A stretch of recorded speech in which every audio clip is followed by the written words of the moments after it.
Hello everyone.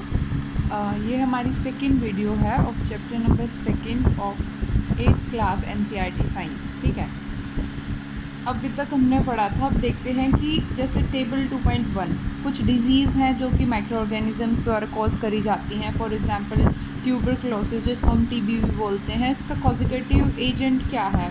ये है bacteria द्वारा टीबी कॉज करी जाती है, जो कि एयर के थ्रू फैलती है ये। और इसका प्रिवेंटिव मेजर क्या हो जाएगा कि पेशेंट जिसको टीबी है उसको आइसोलेशन में रखें, एकांत में रखें, ठीक है। और उसकी जितने भी इसकी पर्सनल बिलोंगिंग्स, जो भी उसका सामान है पेशेंट का, वो कि दूसरों से क्या है उसको अवे करे। और दूसरी बात क्या है, वैक्सीनेशन टाइम टू टाइम उसको प्रोवाइड करी जाए। तो मीज़ल्स का क्या है? मीज़ल्स किसके द्वारा कोज होता है? It is caused by viruses. और ये भी क्या है, इसका मोड ऑफ ट्रांसमिशन एयर के थ्रू ये स्प्रेड होता है और इसका सेम प्रिवेंटिव मेजर है। और चिकन पॉक्स की बात करें, ये भी वायरस के द्वारा कोज होता है, जिसका मोड ऑफ ट्रांसमिशन क्या है?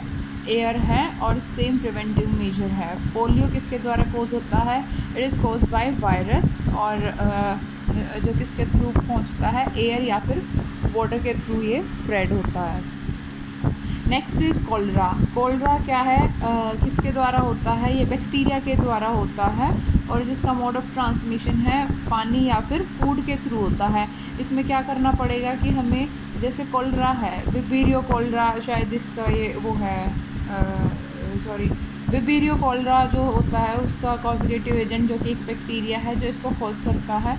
और मोड ऑफ ट्रांसमिशन तो बता ही दिया। और प्रिवेंटिव मेजर क्या हो जाएंगे कि एक पर्सनल हाइजीन मेंटेन करके रखना है, गुड सैनिटरी हैबिट्स होनी चाहिए, हमें आसपास के एरिया को क्लीन करो, ठीक है। ड्रिंक जो वाटर है वो क्लीन वाटर ड्रिंक करना चाहिए।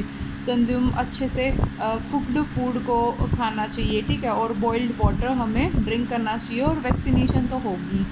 जैसे अगला है टाइफाइड। टाइफाइड किसके द्वारा होता है? बैक्टीरिया के द्वारा। और कौन सा बैक्टीरिया है इसमें? Salmonella typhi. और it is caused by water. The same vaccination and maintain personal hygiene इसके प्रिवेंटिव मेजर्स हैं, ठीक है। Next one is hepatitis A. Hepatitis A भी वायरस के द्वारा कोज किया जाता है, जिसका mode of transmission is water. और हमें क्या करना पड़ेगा कि बॉइल्ड वाटर हमें ड्रिंक करना पड़ेगा, साथ साथ वैक्सीनेशन प्रॉपर लेनी पड़ेगी। Then next one is malaria. Malaria का कॉजिगेटिव ऑर्गेनिज्म कौन सा है? प्रोटोजोआ है, लेकिन इसका मोड ऑफ ट्रांसमिशन ये फीमेल एनाफिलीज मॉस्किटो के द्वारा ये फैलता है। हमें मॉस्किटो नेट का प्रयोग करना चाहिए, रेपेलेंट्स का यूज़ करना चाहिए, ठीक है। इंसेक्टिसाइड्स को स्प्रे करना चाहिए ताकि और इसकी ब्रीडिंग, मॉस्किटो की ब्रीडिंग को कंट्रोल किया जा सके। और पानी जहाँ भी गेदर होता है, इकट्ठा होता है, उसको पानी को क्या करना चाहिए? उसको remove time to time remove करना चाहिए। जैसे कूलर्स है, ठीक है, जो एक जगह पानी स्टोर ना हो, और उसको रिप्लेस करना चाहिए। और फिर क्या है, कुछ कॉमन डिजीज़ हैं जो कि ह्यूमंस को भी अफेक्ट करेंगी। देयर मोड ऑफ ट्रांसमिशन और फ्यू जनरल्स मेथड्स, ये हमने पढ़ लिया, ठीक है। Disease causing micro organism, animals में कौन कौन से होते हैं? कई माइक्रो ऑर्गेनिजम्स, ये सिर्फ ह्यूमन और प्लांट्स में ही डिजीज़ कॉज नहीं करते, बट दूसरे एनिमल्स में भी करते हैं। जैसे एंथ्रेक्स हो गया। एंथ्रेक्स क्या है? एक बहुत डेंजरस ह्यूमन या फिर कैटल डिजीज़ है जो कि बैक्टीरिया के द्वारा कोज की जाती है। फुट और माउथ जो है कैटल का, इस वायरस के द्वारा कोज होता है, मतलब अफेक्ट होता है। सॉरी, फुट और mouth disease of cattle is caused by, जो भी यूजुअली क्या है कि फुट और माउथ डिजीज़ होती है कैटल की, वो भी एक वायरस के द्वारा ही कॉज की जाती है। जैसे रॉबर्ट कोच हो गया, उसने क्या किया था? एक बैक्टीरियम डिस्कवर किया था जो कि था बैसिलस एंथ्रेसिस, जो कि एंथ्रेक्स डिजीज़ कॉज करता है। तो anthrax is a bacterial disease. तो disease causing microorganism in plants में कौन कौन से होते होंगे? कई सारे माइक्रो ऑर्गेनिज्म है जो कि जैसे वीट, राइस, पोटैटो और शुगर केन या फिर ऑरेंज या एप्पल या अदर फ्रूट्स को भी क्या करते हैं? वो डिस्ट्रॉय करते हैं, डिजीज़ कॉज करते हैं। द डिजीज़ रिड्यूस द इसकी क्रॉप्स की ईल्ड को वो क्या कर देगी? रिड्यूस कर देंगी। और प्रोडक्शन उसकी क्या हो जाएगी? वहीं पे इनहिबिट हो जाएगी और कुछ प्लांट्स को डिजीज़ कॉज कर देंगी। और ये किसके द्वारा कंट्रोल होगा? By use of certain chemicals. ठीक है। नेक्स्ट क्या आएगा? सम कॉमन प्लांट्स डिजीज जो कि माइक्रो ऑर्गेनिजम्स द्वारा कॉज करे जाएंगे। कौन कौन सी हैं? जैसे सिट्रस कैंकर। इसका ये सिट्रस कैंकर है, ये एक प्लांट डिजीज़ है जो कि बैक्टीरिया के द्वारा कॉज करा जाएगा। और इसका मोड ऑफ ट्रांसमिशन क्या है? बैक्टीरिया एयर के थ्रू ट्रांसमिट होंगे जो कि सिट्रस कैंकर कॉज करेंगे। फिर क्या है? Rust of wheat. ये व्हीट का जो प्लांट होता है उस पर क्या करेगा? ये एक्ट करेगा और डिजीज़ कॉज करेगा। इसका माइक्रो ऑर्गेनिज्म कौन सा होगा? ये फंजाई होती है जो कि एयर और सीड का मोड ऑफ ट्रांसमिशन है इसमें। ठीक है। फिर क्या है? येलो वेन मोज़ैक ऑफ भिंडी। भिंडी में येलो वेन मोज़ैक स्पेक्ट्रम हो जाते हैं जो कि डिजीज़ है। और इसका माइक्रो ऑर्गेनिज्म क्या है? वायरस है जो कि इसका मोड ऑफ ट्रांसमिशन भी क्या है? इंसेक्ट है। देन फूड पॉइजनिंग क्या होती है? Boojo was invited by his friends to the party. एक पार्टी में बूजो ने अपने फ्रेंड ने उसको इनवाइट किया और कई सारे फूड स्टफ उन्होंने खाए और घर जाने के बाद उसने वॉमिटिंग करना स्टार्ट कर दिया। उसको हॉस्पिटल ले जाया गया। डॉक्टर ने कहा कि इसको फूड पॉइजनिंग है। ठीक है। अगला क्या है? फिर पहेली वंडर्स कि कैसे फूड बिकम एक कैसे खाना पॉइजन कैसे बन सकता है? फूड पॉइजनिंग किसकी वजह से हो सकती है? जो हमने स्पॉइल्ड फूड है, जो कि डैमेज्ड फूड है। ठीक है। जैसे कोई भी फूड है वो किसी माइक्रो ऑर्गेनिज्म ने पहले खा लिया और उसको फूड को स्पॉइल कर दिया और वो फूड हम खा जाए तो it will cause disease to us and it will become poison to us. ठीक है। तो क्या माइक्रो ऑर्गेनिज्म जो कि फूड के ऊपर ग्रो करते हैं समटाइम्स वो टॉक्सिक सब्सटेंस प्रोड्यूस कर देते हैं उसके ऊपर और फिर क्या करता है? इसलिए वो खाना भी क्या हो जाता है? पॉइजनस हो जाता है और सीरियस इलनेस या फिर इवन डेथ तक वो कॉज कर देते हैं। ठीक है। So it is very important कि हमें खाने को प्रिजर्व करके रखना चाहिए और ख़राब होने से बचाना चाहिए। फूड प्रिजर्वेशन कैसे होगी? चैप्टर फर्स्ट में हमने पढ़ा था कि अलग अलग मेथड्स जो कि फूड स्टोर करते हैं। जैसे हमने ग्रेनरीज के बारे में पढ़ा था। ठीक है। और जो कि खाना को क्या करते हैं? स्टोर करते हैं गनी बैग्स में, ग्रेनरीज में रखते हैं। और क्या था? सिलोस के बारे में पढ़ा था। तो ये अलग अलग प्रिजर्व करके रखे हुए हैं। ठीक है। फूड्स को। और how do we preserve food at, और घर पे हम कैसे प्रिजर्व करेंगे फूड को? हम जानते हैं कि ब्रेड, उसको काफ़ी टाइम तक ब्रेड को अगर रखे रहे मॉइस्ट कंडीशन में तो क्या हो जाएगा? वो फंगस के द्वारा अटैक हो जाएगा उस पर। ठीक है। जो माइक्रो ऑर्गेनिजम्स क्या करेंगे? फूड को स्पॉइल करेंगे और जैसे स्पॉइल्ड फूड होगा एक बैड स्मेल इमिट करेगा। ठीक है। और उसका क्या होगा?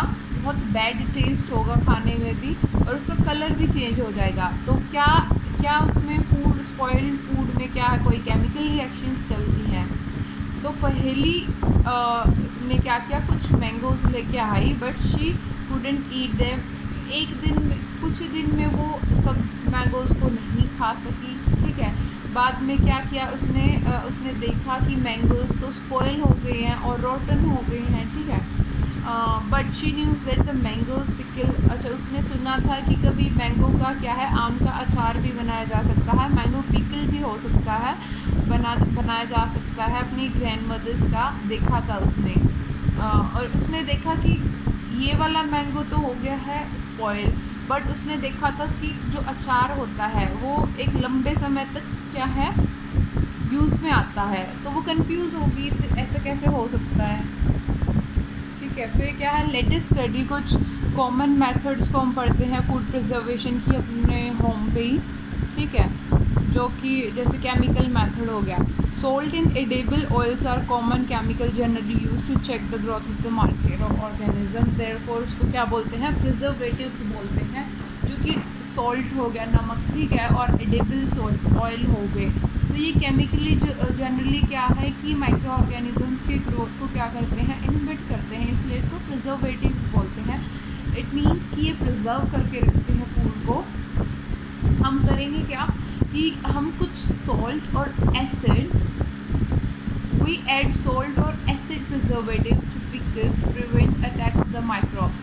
जैसे अब जो पिकल होता है उसमें क्या करेंगे हम, कुछ सोल्ट या फिर एसिड प्रिजर्वेटिव्स होते हैं, उसको क्या करेंगे, जैसे विनेगर हो गया, ठीक है, वो क्या है, एसिड प्रिजर्वेटिव है, जो इसको पिकल के अंदर ऐड करेंगे ताकि it will inhibit the growth of the microbes. और दूसरा क्या है कि जैसे सोडियम बेंजोएट है एंड सोडियम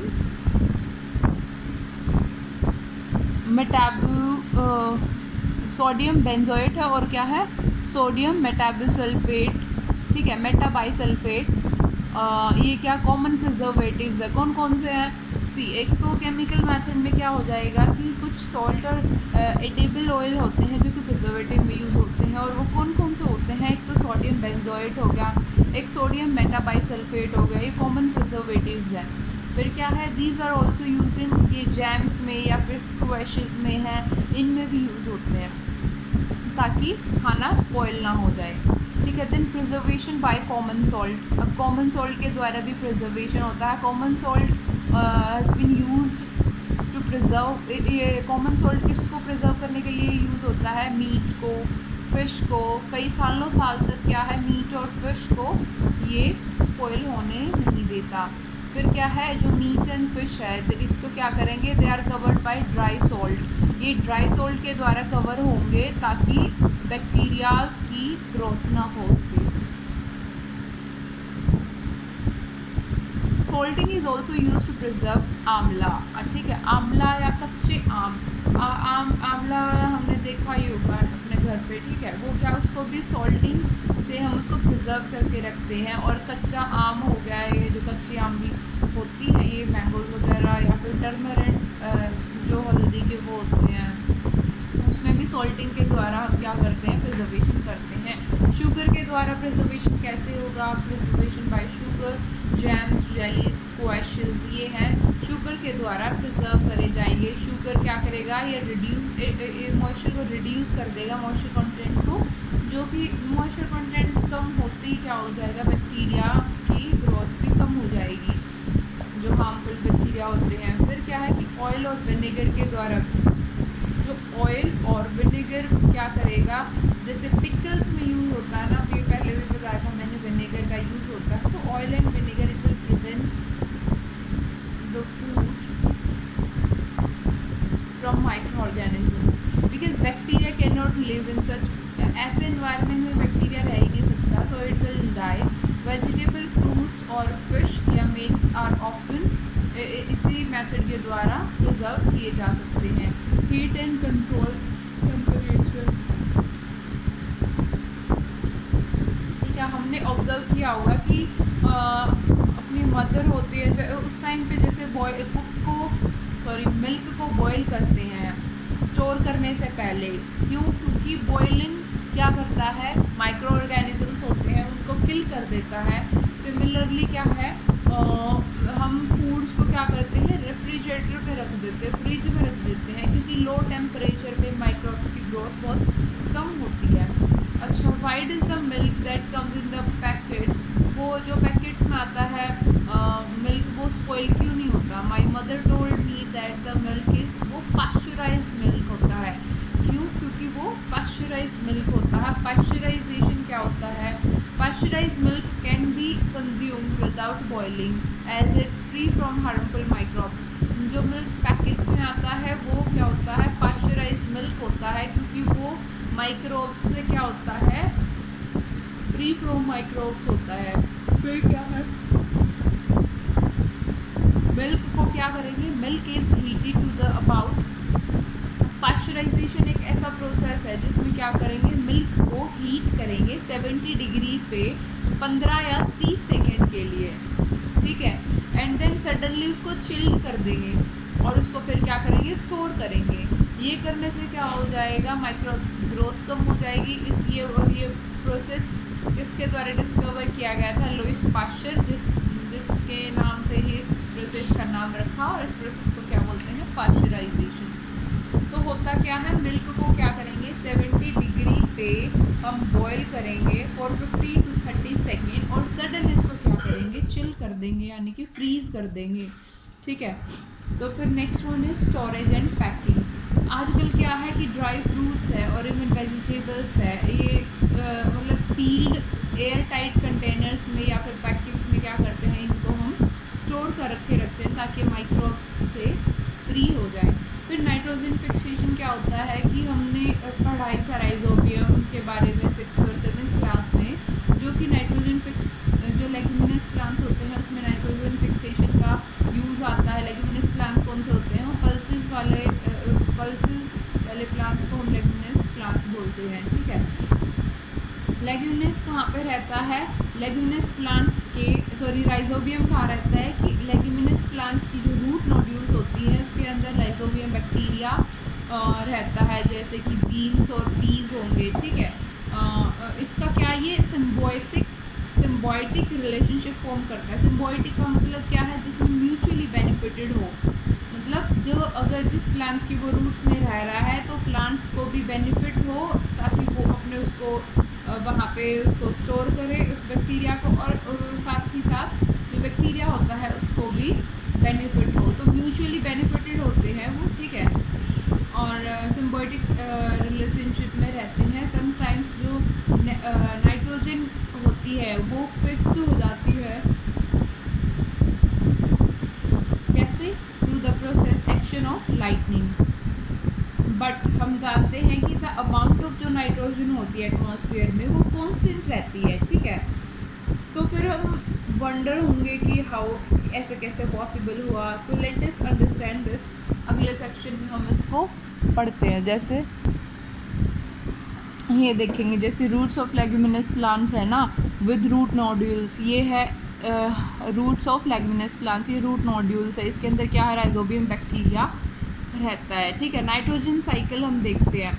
हमारे एटमॉस्फेयर में 78% क्या होती है, नाइट्रोजन गैस होती है, ठीक है। ये असेंशियल कंपोनेंट है ऑल लिविंग ऑर्गेनिजम्स की, कौन, नाइट्रोजन गैस, एज ए, क्योंकि it is a part of, ये नाइट्रोजन गैस किसका पार्ट है, प्रोटीन्स का, क्लोरोफिल का, न्यूक्लिक एसिड्स का, ठीक है। हम अपनी बॉडी में वाइटामिन्स का है। फिर क्या है, द एटमॉस्फेरिक नाइट्रोजन है वो कैन नॉट बी, हम उसको डायरेक्टली नहीं ले सकते by plants and animals. Atmospheric nitrogen क्या है, can not be take directly by the plants and animals. कुछ बैक्टीरियाज होते हैं और ब्लू ग्रीन एल्गी होती है जो कि सॉइल के अंदर प्रेजेंट होती है, ठीक है। उसको क्या करेगी, नाइट्रोजन को फिक्स करेगी फ्रॉम द एटमॉस्फेयर। फिक्स कैसे करेगी, और उसको कन्वर्ट कर देगी, कंपाउंड्स को नाइट्रोजन के कंपाउंड्स में कन्वर्ट कर देगी, ठीक है। मतलब कि कुछ एल्गी जैसे ब्लू ग्रीन एल्गी या सर्टेन बैक्टीरिया होते हैं, वो क्या करेंगे, एटमॉस्फेयर में जो 78% नाइट्रोजन प्रेजेंट होती है उससे क्या करेंगे, वो नाइट्रोजन गैस को लेंगे और उसको फिक्स कर देंगे एक यूजुअल कंपोनेंट्स में, ठीक है। फिर once nitrogen is converted into this जैसे ही नाइट्रोजन अगर इन यूजेबल कंपाउंड्स में कन्वर्ट होगी तो ये प्लांट्स के द्वारा सॉइल से क्या करी जाएंगी, ये नाइट्रोजन ली जाएंगी थ्रू किसके थ्रू, रूट सिस्टम के थ्रू। नाइट्रोजन इज देन, उसके बाद क्या करेंगे, is use for synthesis of the plant proteins. फिर क्या करेंगी, नाइट्रोजन रूट्स के द्वारा ली गई, फिर क्या करेंगी, ये प्लांट्स के प्रोटीन सिंथेसिस में हेल्प करेंगी और बाकी अन्य कंपाउंड्स भी बनाएंगी। एनिमल्स क्या करेंगे, प्लांट्स पे फीड करते हैं, हम खाते हैं प्लांट से ही तो खाना लेते हैं ना, और फिर उनसे क्या करेंगे, ऑल्सो हम उनसे प्रोटीन्स भी लेंगे और बाकी सारे नाइट्रोजन कंपाउंड्स भी वहीं से ले लेंगे। तो कैसे काम हुआ कि एटमॉस्फेरिक नाइट्रोजन को फिक्स किया जाता है, डायरेक्टली गैस को हम नहीं ले सकते, ठीक है। फिर क्या है, प्लांट्स और एनिमल्स है जब मर जाते हैं, ठीक है, बैक्टीरिया और जो फंजाई होती है सॉइल्स के अंदर जो प्रेजेंट होती हैं, वो क्या करती है, किसको कन्वर्ट करेंगी, नाइट्रोजनस वेस्ट को नाइट्रोजनस कंपाउंड्स के अंदर चेंज कर देंगी, जो कि प्लांट के द्वारा अगेन लिया जाएगा। जैसे हमने नाइट्रोजन ले ली थी, मान लो किसी की डेथ हो गई है, ठीक है, उसको क्या किया जाता है, ज़मीन में दफनाया जाता है। तो क्या करेंगे, चाहे थोड़े टाइम के बाद जो ज़मीन में सॉइल में माइक्रोब्स प्रेजेंट होते हैं, माइक्रो ऑर्गेनिजम्स, वो डेड और डिकेइंग का काम करेंगे और उसको डेड एंड डिकेइंग जो बॉडी होगी उसके ऊपर उसको उसके अंदर जो अब नाइट्रोजन होता है वो उसको फिक्स करेंगे या लेंगे, उसके बाद वो सोइल के अंदर मिक्स कर देंगे। सोइल से फिर क्या करेगी, अगेन प्लांट्स उसमें नाइट्रोजन रिच हो जाएगा, फिर प्लांट्स उसको लेंगे और वापस से वो सेम प्रोसेस कंटिन्यू होता रहेगा। फिर क्या, certain other bacteria convert some part of them to nitrogen gas which gives back into the atmosphere. फिर कुछ बैक्टीरियाज होते हैं, कुछ उनके पार्ट्स को कन्वर्ट करते हैं नाइट्रोजन गैस में, जो कि अगेन एटमॉस्फेयर में चली जाएगी। एज ए रिजल्ट जो परसेंटेज ऑफ नाइट्रोजन है वो मोर और लेस कांस्टेंट रहता है। ठीक है, जैसे नाइट्रोजन साइकिल ये है, होगा कैसे कि जो कंपोनेंट्स है नाइट्रोजन के सॉइल के अंदर, ठीक है, जैसे एटमॉस्फेरिक नाइट्रोजन है, ये क्या करेगी, नाइट्रोजन फिक्सिंग बैक्टीरिया क्या करेगा, एटमॉस्फेरिक नाइट्रोजन को फिक्स करेगा। बैक्टीरिया उसके बाद क्या करेगा, in turn fix nitrogen into nitrogenous compounds में उसको चेंज करेगा। फिर क्या होगा, जो कंपोनेंट होंगे नाइट्रोजन के इन द सॉइल में वो प्रेजेंट होंगे। फिर क्या करेगा बैक्टीरिया, अगेन टर्न क्या करेगा, टर्न कंपोनेंट्स ऑफ नाइट्रोजन उसको गैशियस नाइट्रोजन में चेंज हो जाए कर देंगे। फिर वापस क्या है, एटमॉस्फेरिक नाइट्रोजन चली जाएगी। ऐसे ही क्या है, जो कंपोनेंट है नाइट्रोजन के सॉइल के अंदर वो प्लांट्स के द्वारा अपटेक करे जाएंगे। फिर उसको प्लांट्स को क्या करेगा, एनिमल्स ईट करेगा। ठीक है, फिर वापस से वो एनिमल्स की डेथ या प्लांट्स की डेथ होने के बाद नाइट्रोजनस वेस्ट बन जाएगा और फिर उससे क्या हो जाएगा, वापस कंपोनेंट ऑफ सॉइल बन जाएंगे और फिर अगेन वो नाइट्रोजनस और एटमॉस्फेरिक नाइट्रोजन में चेंज हो जाएंगे। ऐसे ही अगर लाइटनिंग हुई तो ऐसे लाइटनिंग से भी क्या करेंगे, component of nitrogenous in the soil and again the same cycle repeats. So this is all about the chapter number 2 of class